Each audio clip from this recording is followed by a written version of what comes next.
Hello and welcome into Pat's Latest. I'm your host, Mike Gambardella, and on today's episode, Stefon Diggs surprises us all.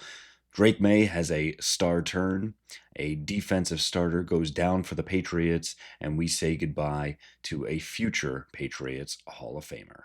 Before we get into everything, make sure you go down and subscribe for the channel.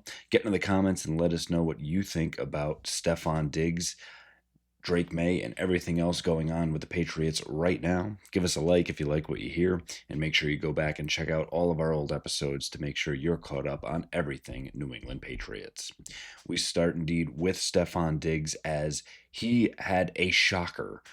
After all the controversy and all the thought and everything going around, he showed up in Foxborough on Monday.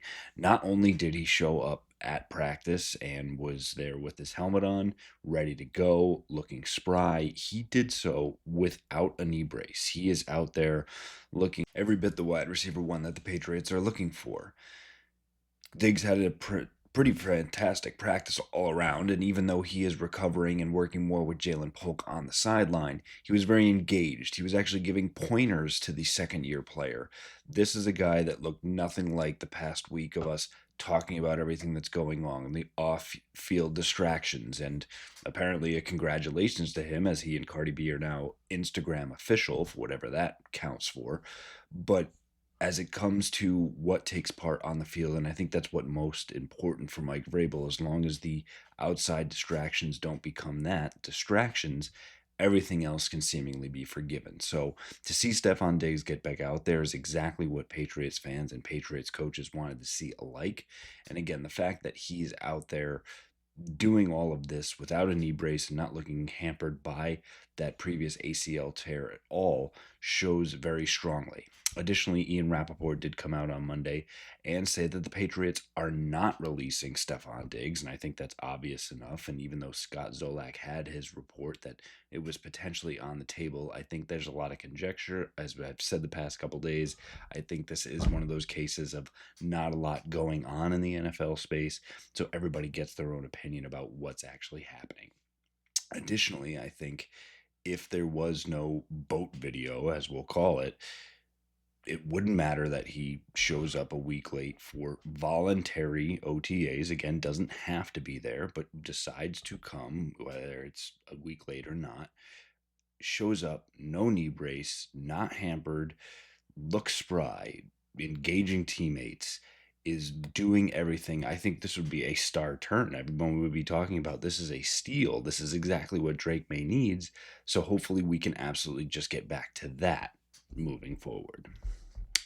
Additionally, for Drake May, it seemed like he was actually energized by the return of his potential wide receiver one, even though he was not out on the field for most of those team drills.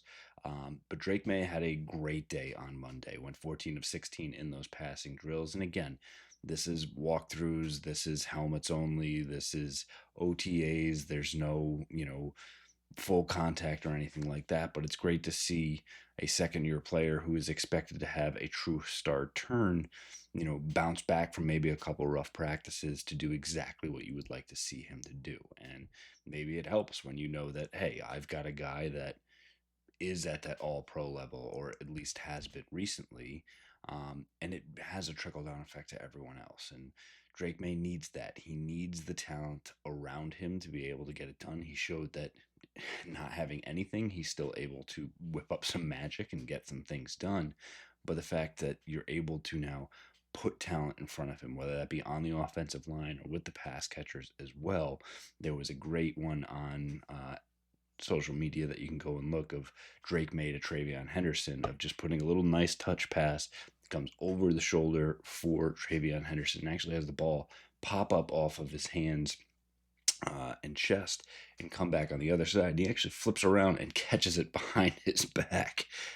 That's just a little tease for what potentially we could see more of in the future. And Josh McDaniels, the offensive coordinator for the Patriots, is just as excited.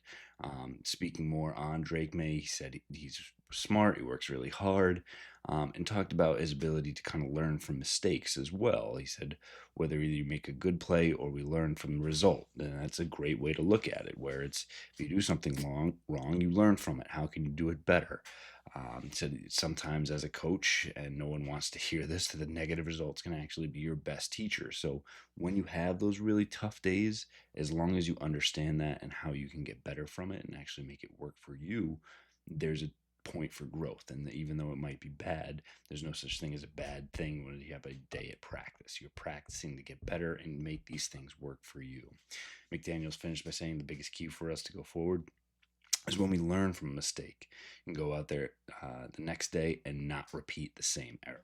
So it will be very telling to see what Drake May does at practice later today. Can he stack and string those things along? And can Stefon Diggs be the important presence that he needs to add talent and a security blanket for him here in 2025?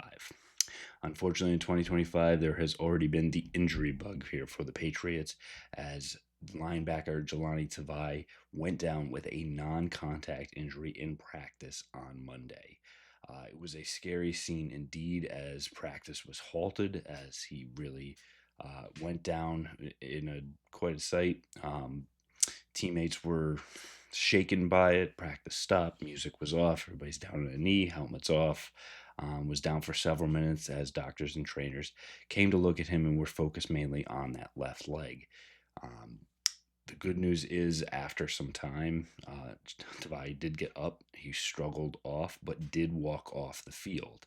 Didn't have to be carted off, so there potentially could be a silver lining here, and hopefully not something that is a potential season-ending injury for a guy that started 15 to 16 games for the Patriots last year and was looking forward to be part of that revamped linebacking core and offering something a little bit different, as he is that holdover from the previous regime of that bigger linebacker, that thumper, and could really eat up some space in the middle, as opposed to going kind of the other side with Robert Spillane and Christian Ellis and with the other guys as well. So hopefully get some good news here on Galani Tavi, but also knowing that Mike Vrabel is looking to do things a little bit differently, get those smaller, quicker linebackers out there as well.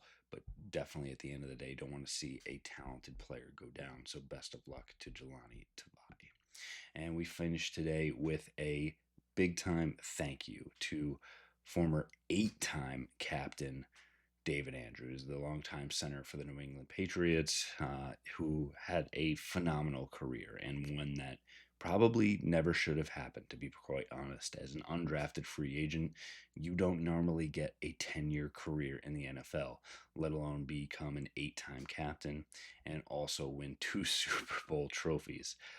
I know it's very tough for David Andrews to have to hang it up. I don't think he was quite ready. His uh, press conference at Gillette was very emotional. You could see it all over his face and his words and how it was conveyed. But at the end of the day, he stated that he didn't want to go to another organization.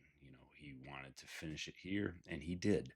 I'm sure he would have loved to be, given another year or two to try and work through some of the injuries that he's had. But at the end of the day, we're all told when we have to stop playing the game one way or another. Unfortunately, that time has come for David Andrews, but that does not take away from everything that he has done while wearing the Patriots red, white, and blue. And I have no doubt in my mind that one day he will be wearing that red jacket as part of the Patriots Hall of Fame for everything that he has done for this organization. So finally, thank you, David Andrews.